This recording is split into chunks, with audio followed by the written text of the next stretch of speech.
আল্লাহর হাবিব ডাক দিয়ে বললে, আমার সাহাবীরা,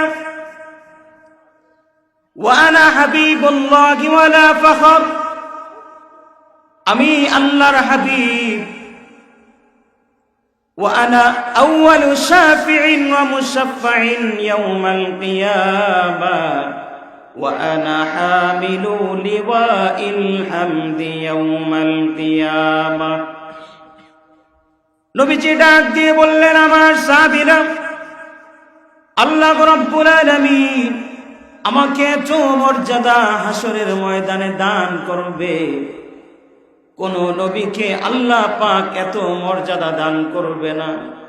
হাসরের ময়দানে কোন নবী যখন সুপারিশ করার সাহস পাবে না, সমস্ত নবীরা যখন বলতে থাকবে নফসি নফসি নফসি, আমি আল্লাহর দরবারে ডেকে বলবো, আল্লাহ উম্মতি উম্মতি উম্মতি, সুবহানাল্লাহ।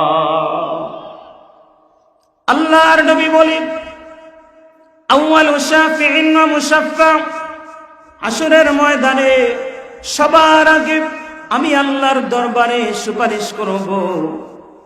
ওয়া আনা হামিলু লিওয়াইল হামদি ইয়াউমাল কিয়ামাহ, কিয়ামতের মাঠে কালেমার পতাকা, জান্নাতে যাওয়ার জন্য কালেমার যে পতাকা আল্লাহ পাক দান করবে, প্রশংসার পতাকা, কালেমার পতাকাটা আল্লাহ রাব্বুল আলামিন হযরত আদম আলাইহিস সালাম থেকে শুরু করে কোন নবীর হাতে আল্লাহ পাক দান করবেন না।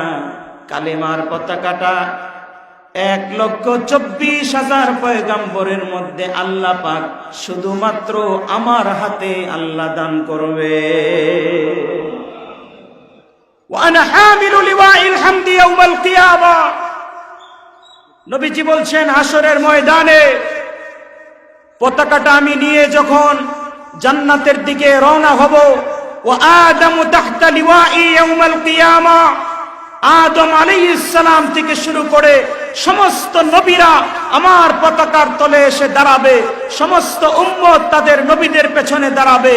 ওয়া আনা আউয়ালু মান ইউহাররিকু হিলাকাল জান্নাহ, জান্নাতের দরজার মধ্যে সবার আগে যে নক করবে তিনি হলেন আমার নবী, বিশ্ব নবী জনাবে মুহাম্মদুর রাসূলুল্লাহ সাল্লাল্লাহু আলাইহি ওয়াসাল্লাম। সুবহানাল্লাহ সুবহানাল্লাহ। আল্লাহর নবী জান্নাতের দরজায় গিয়ে প্রথম যখন দরজায় নক করবে, জান্নাতুল ফিরদাউসের দরজায় যখন নক করবে, ভেতর থেকে ফেরেশতারা বলবে, মান আনতা, কে তুমি? নবীজি বলবে, আনা মুহাম্মদ সাল্লাল্লাহু আলাইহি ওয়াসাল্লাম, আমি মুহাম্মাদুর রাসূলুল্লাহ সাল্লাল্লাহু আলাইহি ওয়াসাল্লাম। এই কথা বলার সঙ্গে সঙ্গে জান্নাতের ভেতরের ফেরেশতারা ডেকে বলবে, হ্যাঁ হ্যাঁ, এতদিন পর্যন্ত আল্লাহ পাক আমাদেরকে বলে রেখেছে, যতদিন পর্যন্ত রাহমাতুল লিল আলামিন জান্নাতের দরজায় নক না করবে, জান্নাতের দরজায় টোকা না দিবে, ততদিন পর্যন্ত জান্নাতের দরজা কোন নবীর জন্যও খোলা হবে না। সুবহানাল্লাহ। লাগে কোনো দুশ্মনী আছে নাকি? জোরে সরে বলে সুবহানাল্লাহ। আরো জোরে বলতে হবে সুবহানাল্লাহ। এত মর্যাদা আমাদের নবীকে দান করেছেন কে? আল্লাহ। আমার ভাইয়েরা, আল্লাহ রাব্বুল আলামিন আমাদেরকে শুধু শ্রেষ্ঠ নবীর উম্মত বানান নাই, আল্লাহ রাব্বুল আলামিন আমাদেরকে তার সর্বশ্রেষ্ঠ কিতাব আল কোরআনুল কারীম আল্লাহ আমাদেরকে দান করেছেন। জোরে জোরে বলি সুবহানাল্লাহ। এই কিতাবের চেয়ে শ্রেষ্ঠ আর কোন কিতাব আছে না। এই কিতাব সর্বশ্রেষ্ঠ কিতাব। আবার এই কিতাবের মধ্যে সর্বশ্রেষ্ঠ সূরার নাম হলো সূরাতুল ফাতিহা।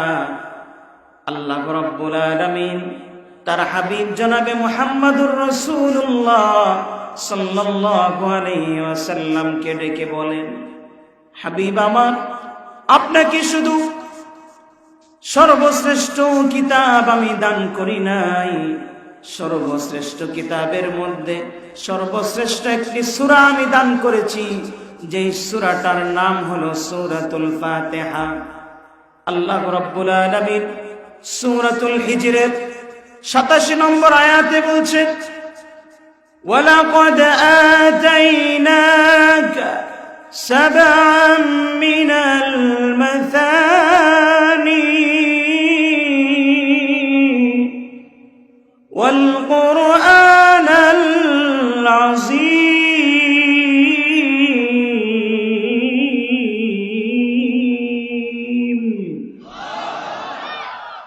আল্লাহ পাক ডেকে বলছেন, আমার হাবিব, আপনাকে আমি এমন একটি সূরা দান করলাম, যেই সূরার মধ্যে 7টি আয়াত রয়েছে। এই 7টি আয়াতের এত দাম, এত দাম। মা উনজিলা ফিত তাওরাতি ওয়ালা ফিল ইনজিল, তাওরাত এবং ইনজিল আসমানি সমস্ত কিতাব যদি এক পাল্লায় রাখা হয়, শুধুমাত্র সূরা ফাতিহার 7টি আয়াত যদি আরেক পাল্লায় রাখা হয়, সূরা ফাতিহার ওজন আল্লাহর কাছে অনেক ভারী হয়ে যাবে। এই সূরাটা পাওয়ার পরে আমরা খুশি না বেজার? হযরত মুসা আলাইহিস সালাতু ওয়াস সালাম আল্লাহ রাব্বুল আলামিনকে বলেছিলেন, রব্বুল আলামিন, আমাকে আপনি যে কিতাব দিয়েছেন তাওরাত কিতাব, এই তাওরাতের চেয়ে শ্রেষ্ঠ কি কোনো কিতাব আছে? আল্লাহ রাব্বুল আলামিন মুসা আলাইহিস সালামকে বলেছিলেন, আমার মুসা, তোমাকে আমি তাওরাত কিতাব দিয়েছি। এক রিওয়ায়াতে এসেছে যে তাওরাত কিতাবের পৃষ্ঠার সংখ্যা ছিল প্রায় 10,000। সুবহানাল্লাহ বলবেন না? 10,000 পৃষ্ঠা। হযরত মুসা আলাইহিস সালাম একসঙ্গে তাওরাতের সবগুলো পৃষ্ঠা উঁচু করতে ওনার কষ্ট হয়ে যেত, এত শক্তিশালী মানুষ। এক রিওয়ায়াতে এসেছে যে মুসা আলাইহিস সালাম একসঙ্গে তাওরাত কিতাব আলগাতে ওনার কষ্ট হয়ে যেত। তো মুসা আলাইহিস সালাম আল্লাহ রাব্বুল আলামিনকে বলেছিলেন, রব্বুল আলামিন, তাওরাতের চেয়ে শ্রেষ্ঠ কি কোনো কিতাব আছে? আল্লাহ তাআলা বললেন, মুসা, আমি যে আমার সর্বশ্রেষ্ঠ নবীকে পাঠাবো এই পৃথিবীতে, তাকে সর্বশ্রেষ্ঠ কিতাব আমি দান করব।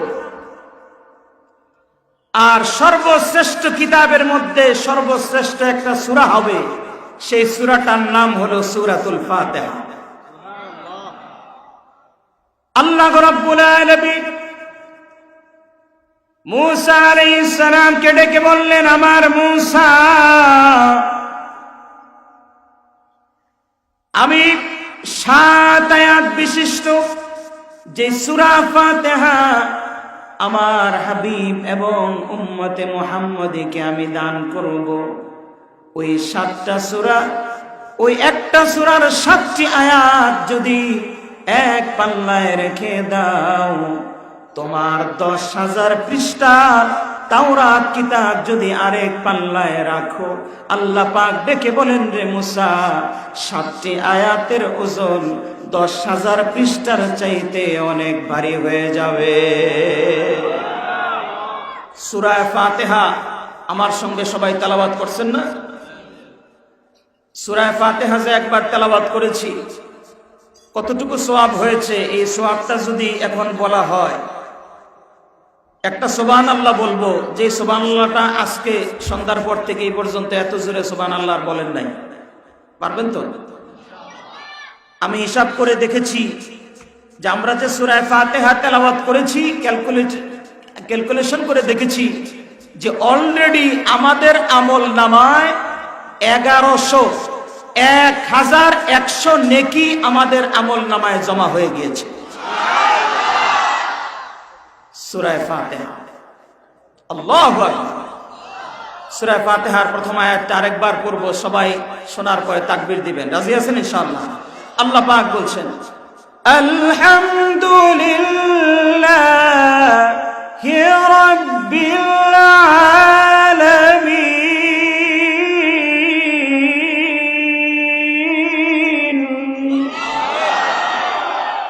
আর রহমানির রহিম।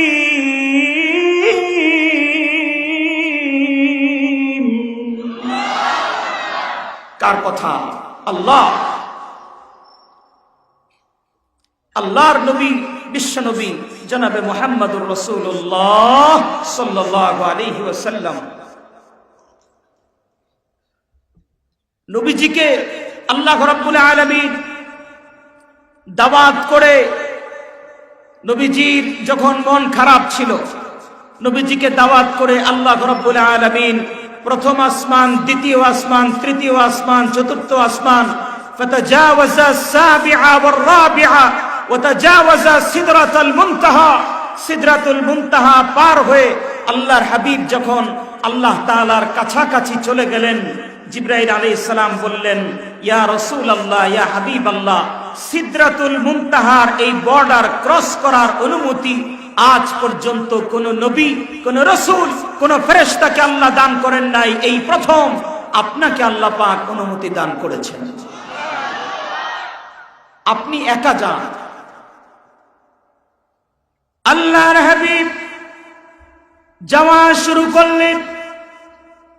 আল্লাহর হাবিব 7 আসমান পার হয়ে, সিদরাতুল মুনতাহা পার হয়ে, 70,000 নূরের পর্দা পার হয়ে আল্লাহর হাবিব রাহমাতুল লিল আলামিন আল্লাহ পাকের এত কাছে পৌঁছে গেলেন। আল্লাহ পাক দেখে বলছেন সূরা নাজমের মধ্যে, সুম্মা দানা ফাতাদাল্লা ফাকানা কাবা কৌসাইনি আও আদনা। আল্লাহ রাব্বুল আলামিন ডেকে বলে, আমার হাবিবকে আমি এত কাছে আনলাম, এত কাছে নিয়ে আসলাম, ফাকানা কাবা কৌসাইনি আও আদনা। ধনুকের দুটো মাথা বাঁকা করে কাছে আনার পরে যত কাছে চলে আসে আল্লাহর হাবিব আল্লাহ পাকের তার চেয়েও কাছে চলে গিয়েছে। আল্লাহর হাবিব সালাম দিলেন। নবীজি সালাম দেওয়ার পরে আল্লাহ রাব্বুল আলামিন সালামের জবাব দিলেন। নবীজি বললেন, আত্তাহিয়াতু লিল্লাহি ওয়াস সালাওয়াতু ওয়াত তাইয়্যিবাত। জোরে সরে বলি আল্লাহু আকবার। নবীজি সালাম দেওয়ার পরে আল্লাহ তাআলা সালামের জবাব নিলেন। নবীজি ডেকে বললেন, ওগো রব্বুল আলামিন, আমাকে আপনি এত কাছে নিয়ে এসেছেন, আপনি আমাকে আপনার বাড়িতে দাওয়াত করে নিয়ে এসেছেন। রব্বুল আলামিন, আমি জানতে চাই, রব্বুল আলামিন আমি জানতে চাই যে আমার উম্মতের কি হবে, আমার উম্মত আপনার এত কাছে আসতে পারবে কিনা, আমার উম্মত আপনার সঙ্গে এভাবে কথা বলার সুযোগ পাবে কিনা। সুবহানাল্লাহ। এত উপরে উঠে আল্লাহর হাবিব আমাদের কথা ভুলেন নাই। আল্লাহ রাব্বুল আলামিন তার হাবিবকে ডেকে বললেন, হাবিব, এত উপরে আপনাকে নিরাশ করে আমি আপনাকে ফেরত দিতে চাই না। আমি ওয়াদা দিচ্ছি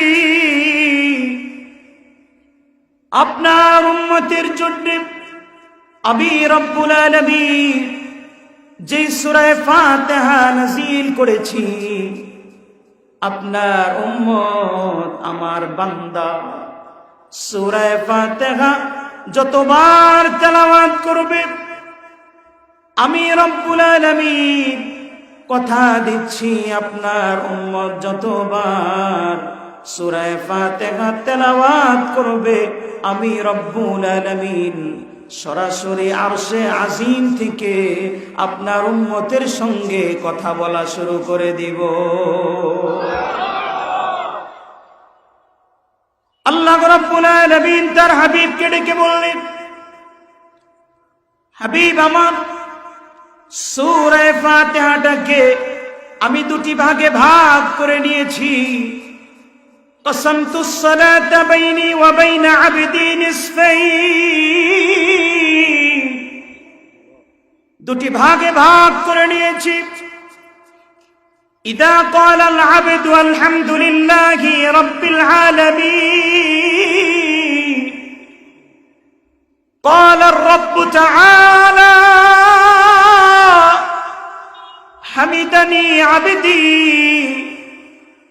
আমার বান্দা যখন বলবে আলহামদুলিল্লাহি রাব্বিল আলামিন, আমি আসমান থেকে সরাসরি আমার বান্দার কানে কানে আওয়াজ পৌঁছে দিব, আমার বান্দা আমার প্রশংসা তুমি করে ফেলেছো। সুবহানাল্লাহ। আল্লাহ পাক ডেকে বলে, ইদা ক্বালাল আবদু আর রহমানির রহিম,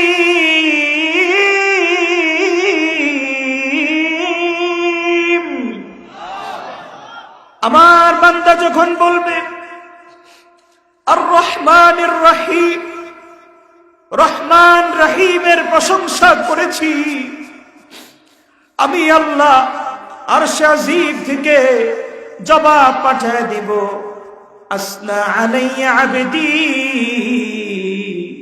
আমার বান্দা আমার অনেক প্রশংসা করে ফেলেছে। জোরে জোরে বলি সুবহানাল্লাহ। আল্লাহ পাক ডেকে বলেন, ইদা ক্বালাল আবদু মালিকি ইয়াউমিদ্দিন, আমার বান্দা যখন নামাজে দাঁড়িয়ে ডেকে বলে মালিকি ইয়াউমিদ্দিন, আমার যিনি বিচার দিবসের মালিক তার প্রশংসা করেছি। আল্লাহ পাক আরশে আজিম থেকে ডেকে বলে মাজ্জাদানি আবদি, আমার যতটুকু প্রশংসা করার ছিল, যতটুকু প্রশংসার হক আদায় করা ছিল, সবটুকু প্রশংসা আমার বান্দা করে ফেলেছে। এরপরে বান্দা যখন বলে ইয়াকা না'বুদু ওয়া ইয়াকা নাস্তাঈন, সবাই পড়েন, পর্দার আড়ালে মা বোনেরাও পড়েন, ইয়াকা না'বুদু ওয়া ইয়াকা নাস্তাঈন।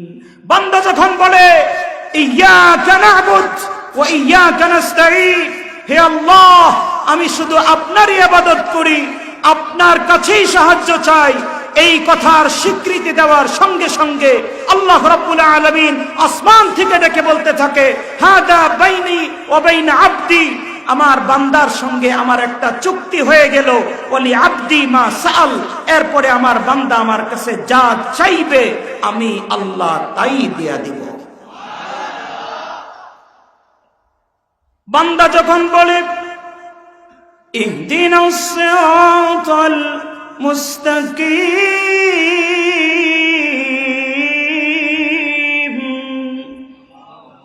আর জোরে বলতে হবে আল্লাহু আকবার।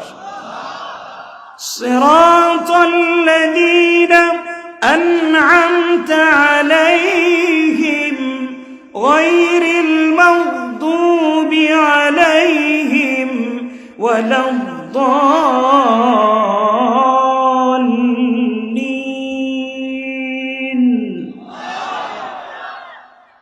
আল্লাহ তাআলা ডেকে ডেকে বলতে থাকে, বান্দা তুমি আমার কাছে এখন যা চাও তুমি যদি আমার কাছে জান্নাত চাও, তুমি যদি আমার কাছে দুনিয়ায় রিজিক চাও, তুমি যদি আমার কাছে জান্নাত চাও, আমার কাছে যদি সিরাতে মুস্তাকিম চাও, আমি আল্লাহ তাআলা তোমাকে সিরাতে মুস্তাকিম, আমি আল্লাহর পথে চালাতে চালাতে জান্নাতে দরজা পর্যন্ত আমি আল্লাহ তোমাকে পৌঁছে দিব। আমার ভাইয়েরা, আল্লাহর নবী বলেন, ইদা ওয়াফাকা তা'মিনুহু তা'মিনাল মালাইকা, বান্দা যখন আমিন বলে সূরা ফাতিহার পরে, বান্দার আমিনের সঙ্গে তার আশেপাশের ফেরেশতাও জোরে জোরে আমিন বলতে থাকে। সুবহানাল্লাহ বলবেন না? ফেরেশতারাও আমিন বলতে থাকে। আল্লাহর নবী বলেন, ফেরেশতাদের কোনো গুনাহ নেই, ফেরেশতারা পবিত্র, তাদের জবান পবিত্র, তারা যখন আমিন বলে তাদের আমিনের সঙ্গে গুনাহগার উম্মতের আমিন যখন একাকার হয়ে আসমানের দিকে ওঠা যখন শুরু করে, গুফিরা লাহু মা তাকদ্দামা মিন যামবি, সহিহ হাদিস। নবীজি বলেন, বান্দা আমিন বলতে দেরি হয়, বান্দার পেছনের গুনাহগুলো মাফ হতে দেরি হয় না। এরকম ভাবে কয়দিন মনোযোগ দিয়ে সূরা ফাতিহা পড়েছি যে সূরা ফাতিহা পড়ার পরে আমার মনের মধ্যে এই কথা উদয় হয়েছে যে আল্লাহ পাক সূরা ফাতিহা পড়ার সঙ্গে সঙ্গে আমার গুনাহগুলো মাফ করে দিয়েছেন। সুবহানাল্লাহ। আল্লাহর নবীর হাদিস, সহিহ হাদিস, নবীজি বলছেন, আল্লাহর যে কোনো বান্দা যদি তওবার নিয়তে নামাজে দাঁড়িয়ে সূরা ফাতিহা শুরু করে, আমিন বলার সঙ্গে সঙ্গে আল্লাহ পাক তার পেছনের গুনাহগুলো মাফ করে দেন। শুধু তাই নয় আমার ভাইয়েরা, আল্লাহর হাবিব বলে, বান্দা যখন রুকুতে যায় আল্লাহ তাআলার অনেক কাছে চলে যায়, রুকুতে ওঠার পরে সেজদার দিকে যখন রওনা হয়ে যায়, সেজদার কাছে যখন চলে যায়, তার কপালটা যখন জমিনের মধ্যে লাগানোর জন্য সে যখন আগে বাড়তে থাকে, আল্লাহর নবী বলে, বান্দার কপালটা জমিন স্পর্শ করার আগে আল্লাহ রাব্বুল আলামিন তার কুদরতি পাটা বান্দার কপালের নিচের মধ্যে রেখে দেয়। বান্দার কপালটা, তার সাজদাটা জমিনের মধ্যে পড়ে না, ডাইরেক্ট গিয়ে আল্লাহর কুদরতি পায়ের মধ্যে পড়ে যায়। সুবহানাল্লাহ। সেই সূরা ফাতিহা প্রতিদিন আমরা পড়তে রাজি আছি তো ইনশাআল্লাহ?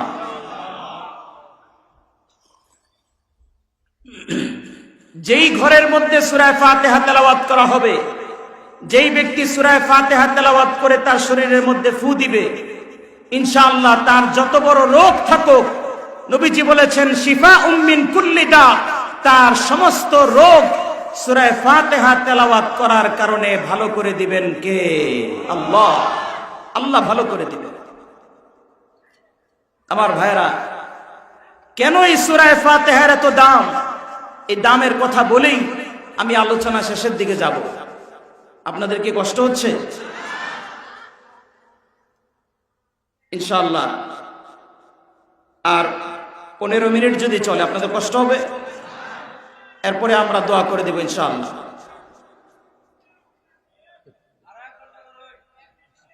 এখনো দেখা যায় তেজ আছে, মাশাআল্লাহ মাশাআল্লাহ। এটা যুবকদের স্পিড, ঠিক না বেঠে? এটা ইমানের পাওয়ার, ঠিক না বেঠে?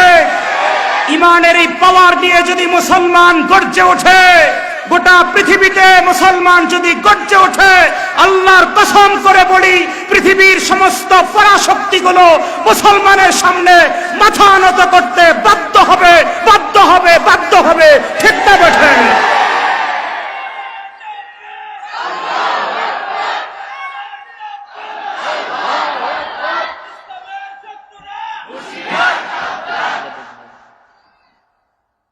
আমার ভাইরা, এই এক একটা তাকবীরের পাওয়ার কত?